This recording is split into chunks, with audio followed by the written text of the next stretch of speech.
For over 500 years, the stock market has been the heart of our economy. Conceived by a few privileged traders, these financial specialists came up with their own set of rules. They established the law of supply and demand and created a new religion.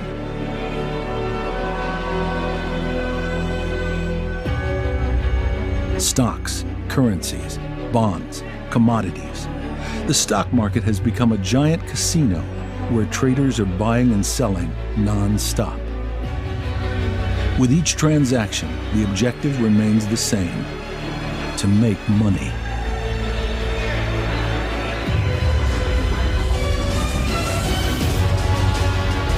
In a system where millions of dollars are exchanged daily, an intuition can lead to a jackpot or a total loss in a matter of seconds. This constant risk-taking puts traders under a permanent state of emotional pressure. Definitely different feeling and emotions, and it must have an effect on my trading. Trading is almost all psychological. We fear loss and we want to make lots of money. When you're exchanging millions of dollars in a market, it's exhausting, and that plays on your emotions. When you're doing that, and what it feels like is that you're under the influence of a narcotic.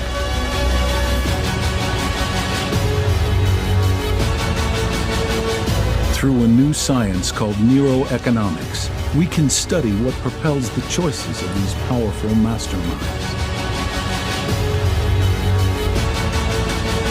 Can hormones or emotions obscure a trader's clarity?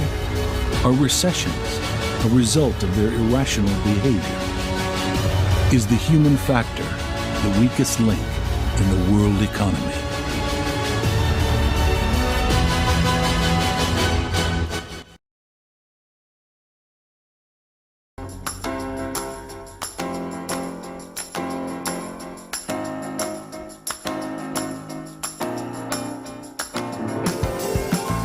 Deep amongst the skyscrapers of the British capital in the financial district known as the City, we find the London Stock Exchange, the first financial center in the world before New York and Tokyo. Each day, millions of transactions occur in these high-tech trading rooms.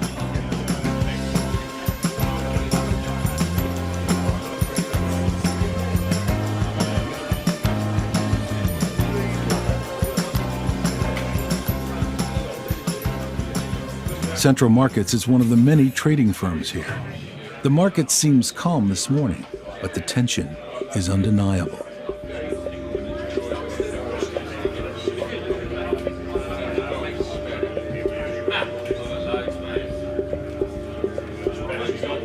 Behind their screens, the traders scan the stocks and survey their portfolios. They're on the lookout for even the slightest opportunity. Their mission? Buy low, sell high, to grow their clients' assets. To make money is the motto of the financial world. Darren Courtney Cook is the head of trading for Central Markets and oversees 60 traders. With more than 15 years of experience in the frenzy of the trading floor, he has learned to keep his cool in all circumstances.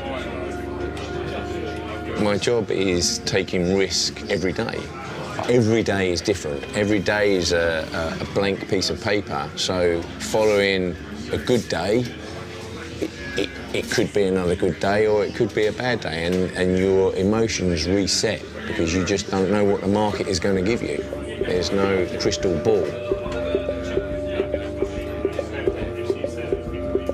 Despite his experience, each day holds uncertainty.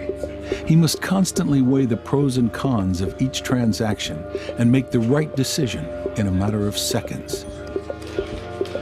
When the market in London closes, the one in New York is still running, and then not long after, the Asian markets will open. The financial world never stops spinning.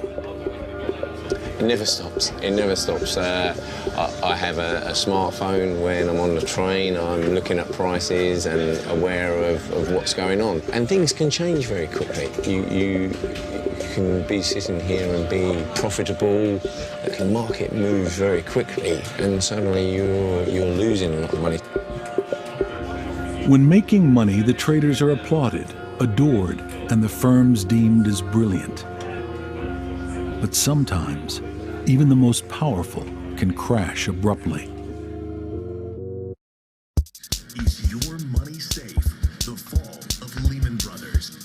You are looking at a live picture of Lehman Brothers' 158-year-old firm, born pre-industrial. On September 14, 2008, the fourth largest American investment firm, the Lehman Brothers, went bankrupt. A few days after, the other giants of Wall Street followed suit. Merrill Lynch, AIG, Goldman Sachs. The most powerful banks and insurance companies collapsed. Euphoria gave way to panic on the trading floor.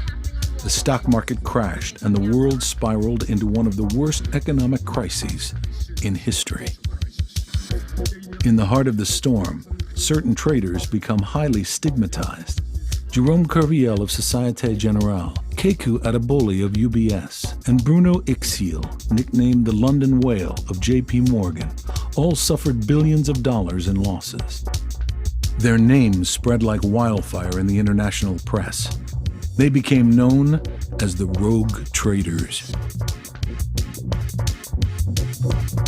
These modern speculators point out an essential yet concealed part of the market frenzy. Despite the ultra-sophisticated computers and software programs, man is still at the center of global finance. Faced with the relentless pressure of the market, the human mind is far from being infallible. A trader, if he loses money, everyone's could have done better, you know, without really knowing what's gone on or the reasons for losing the money.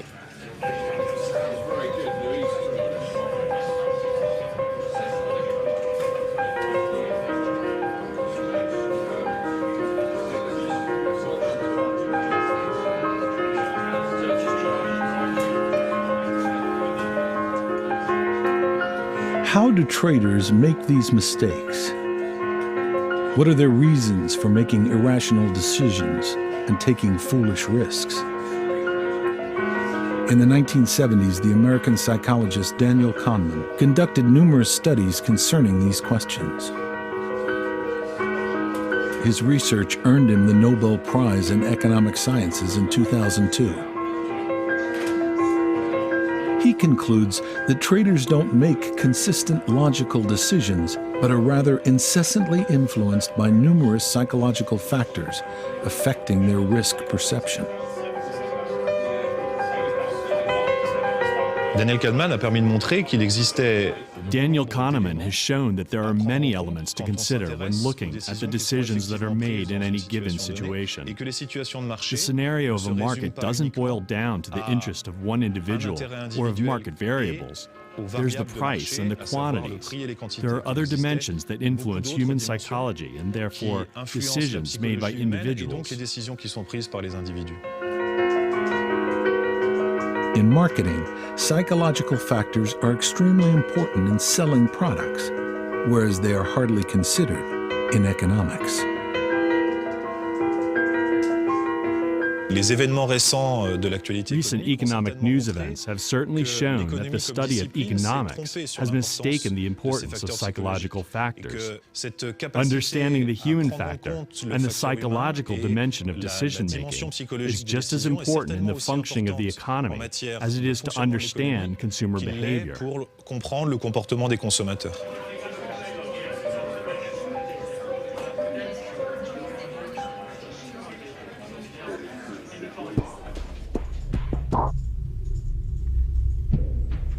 Driven by the theories of Daniel Kahneman, a new discipline emerged: experimental economics. Its objective? To better understand the human factor impact in economic behavior, especially in financial markets. In the last few years, economic science has been transferred from the trading floor to laboratories around the world. In Lyon, the analysis group of economic theory called Legat is one of the most prestigious experimental economic laboratories in France. The director, Marie-Claire Vival, is an internationally recognized experimentalist. Today, she has asked a group of students to become traders. The game is simple. Each volunteer has a portfolio of shares and a virtual sum of money on their computer. The objective, to buy and sell shares and to earn as much money as possible.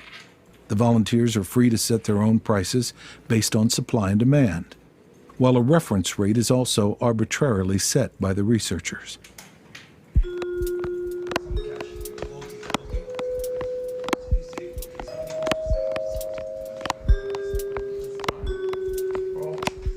All of these apprentice traders react the same way, buying and selling their shares close to the reference rate, slightly below or slightly above. The market price doesn't collapse or peak, and the market remains stable in line with economic forecasts. But Marie-Claire Vival and her team suddenly introduce a new rule to the game. Now, at the end of each trading period, the 3 best players that have gained the most money will receive a bonus. The competition begins.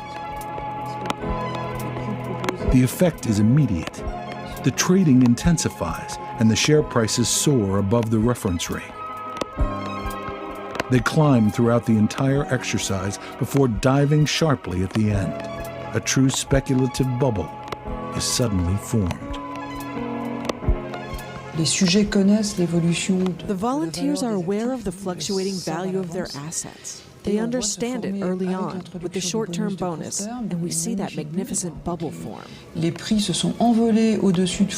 market price soars above the norm, quickly and consistently. They are all concentrated on the price growth.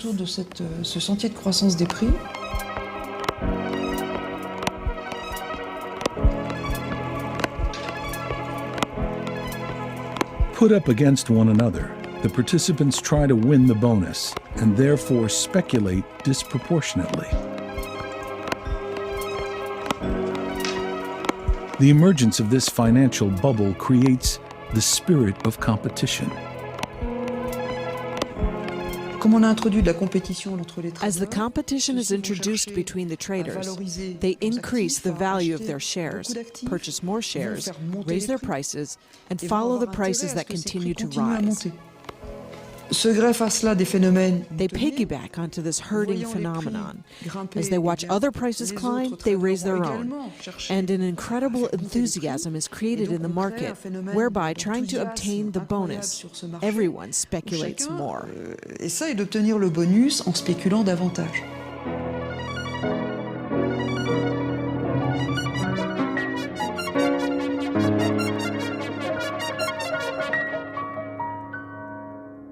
In real trading rooms, it's the same thing. The competition between traders is unending. The infamous bonus is at stake, but that's not all. It's a struggle, a fight actually. We're going to try to make the most money, to be better than the others, to have a few extra points that will make all the difference. Jerome Revillier entered the financial market 8 years ago. Aeronautical engineer by training, he now privately manages a portfolio of several $1 million. He has chosen to remain independent, staying away from the large trading rooms of the city.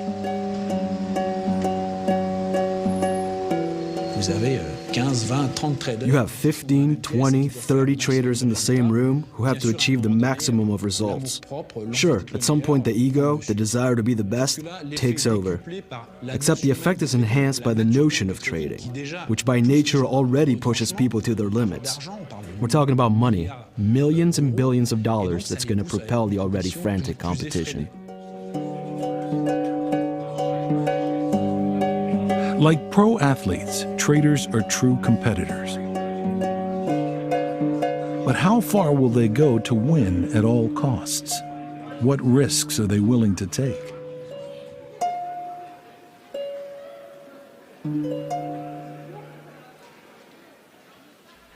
Rennes, France, professor of economy, Laurent Denon-Bohemond directs an experimental laboratory with Olivier Laredoux, a renowned expert in behavioral economy. For several years, they have been measuring one particular human element, risk appetite. To do this, they have asked volunteers to choose between two different lottery games, one with a guaranteed moderate win, or another with an uncertain but greater win. Would you prefer a 100% chance to win $100 or a 50% chance to win $150? The researchers vary the amount and winning probability with each lottery. Would you prefer a 100% chance to win $100 or a 50% chance to win $200? Or a 100% chance to win $100 or a 30% chance to win $200? Would you prefer a 100% chance to win $50 or a 30% chance to win $200? With each experiment, the findings are the same. The majority of participants choose the lottery with the smaller but guaranteed win. It seems that people tend to avoid situations that appear too risky. Man doesn't like risk on average. Most people try to avoid it. But this natural reluctance toward risk is easily eclipsed by another phenomenon. For this experiment, the rules are changed. The participants will no longer make money. Instead, they will lose. Would you prefer a 100% chance to lose $100 or a 50% chance to lose $150? The result?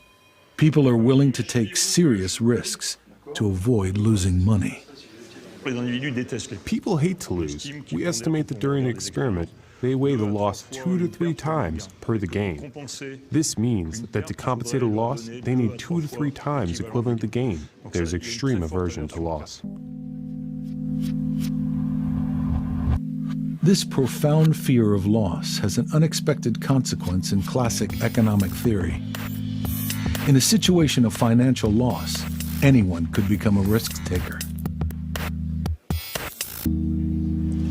In this case, surprisingly, the attitude towards risk is reversed. People seek the risk. They are ready to lose much more, to have the chance to lose much less or nothing at all.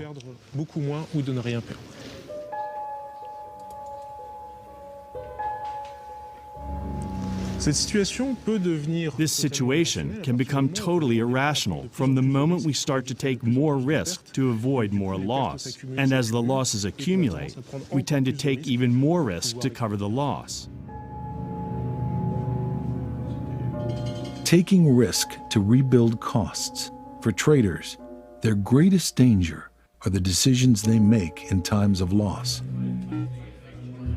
If I've lost money in a day, I will work later, I will work longer, and with that, it's not good because you're fatigued. I've been here since 6:30 in the morning, but because I'm trying to make money back that I've lost. When I've had a good day, I want to lock in the profits for the investor, whereas when I've had a bad day, I want to make it back. So yeah, definitely the emotions do kick in, and they are very different from being profitable and up and being down. Yeah.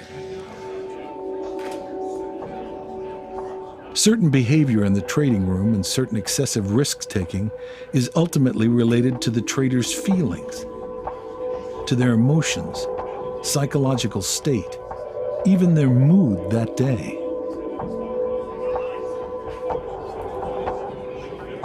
The day where you're in a bad mood or where there's too much stuff going on in your life, it's guaranteed to be a bad day. What is going on inside the body that pushes traders to be susceptible to their emotions? What drives any of us to take more risk in certain situations? Back in Lyon, we enter the laboratory of GATT. Marie-Claire Vival is conducting a new experiment to see what the human eye cannot. Reactions inside the body. I'm going to place these electrodes here, so now we can actually measure the perspiration. la transpiration en fait. It's not painful. There's absolutely no risk. Strictement aucun risque. Hein. Similar to a lie detector test, these electrodes measure the electrical changes in the skin's surface. The variations essentially show the small differences in sweat secretion. The participants are given a choice. After receiving a sum of money, they can either declare it to the tax authorities or they can attempt to conceal it. In other words, they are offered the possibility of tax evasion.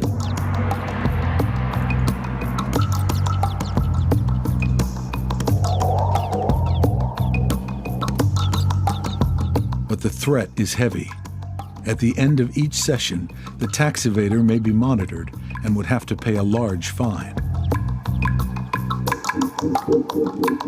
Certain participants, like this one, never defraud. For others, it's the opposite. They try to evade paying anything. The researchers find that these tax evaders reach an emotional peak just before they make their decision. They sweat harder. Ce qui est intéressant, c'est de voir What's interesting to see is that the people who are the most emotional evade the most. It means that there's an anticipatory element to our emotions that we feel as we're making our choice. These anticipations create emotions. We see that the more intense the emotion, the more likely that person is to commit fraud. Shortly after, these tax evaders experience a second emotional peak. It occurs precisely when they discover that they are being monitored or that their tax evasion was a success. If you find out that you weren't monitored and that you've fraudulently acquired a lot of money, it's possible that you'll feel extremely satisfied in the moment, and that's going to ultimately encourage you to risk again in the future. These emotions contribute to a learning process and will have an effect on your economic behavior.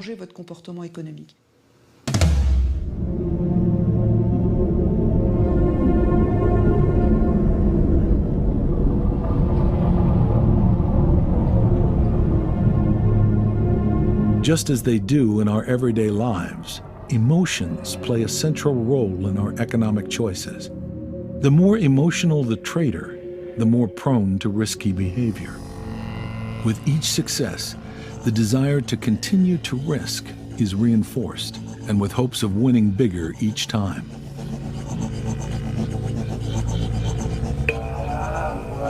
On the trading floors across the globe, this is just the kind of vicious spiral that threatens a trader's euphoria. John Coates, a former Wall Street trader, remembers perfectly how he felt when winning big during the peak of the financial bubble.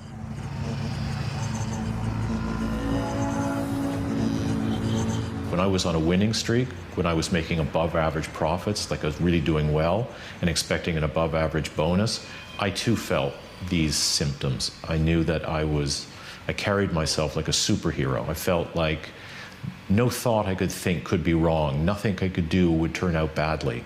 And you become dangerous because you believe you can't do anything wrong. Your trades get bigger and bigger. And the risk-reward trade-offs for the trades gets worse and worse. He knew this feeling of invincibility couldn't just be psychological. There was a visceral, biological reaction, something no human being could resist. And what it feels like is that you're under the influence of a narcotic. And I thought that was incredibly important.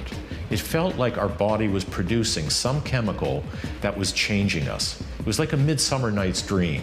You know, the night comes, people go crazy, they swap partners, which of course happens during a bull market. You know, people are making so much money, they want to like leave their wives and move on to something else. I mean, it's just like a Shakespearean night. And then when the market crashes and people wake up to reality, they're just like, you know, the characters in Midsummer Night's Dream the next day. They're holding their head in their hands going, how could I have been so stupid? So this really seemed like narcotic behavior to me.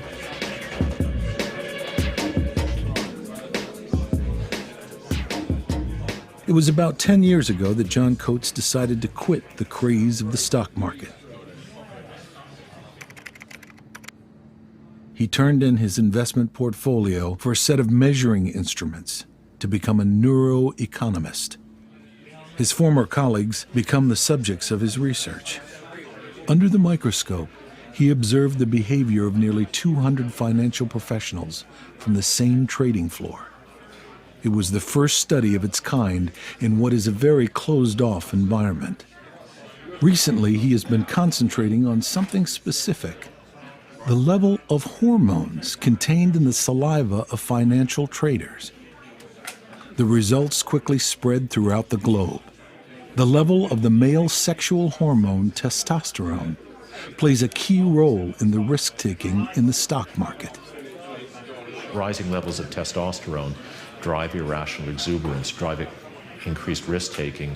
We did observe that baseline testosterone levels were correlated or did predict the levels of risk that the traders were taking.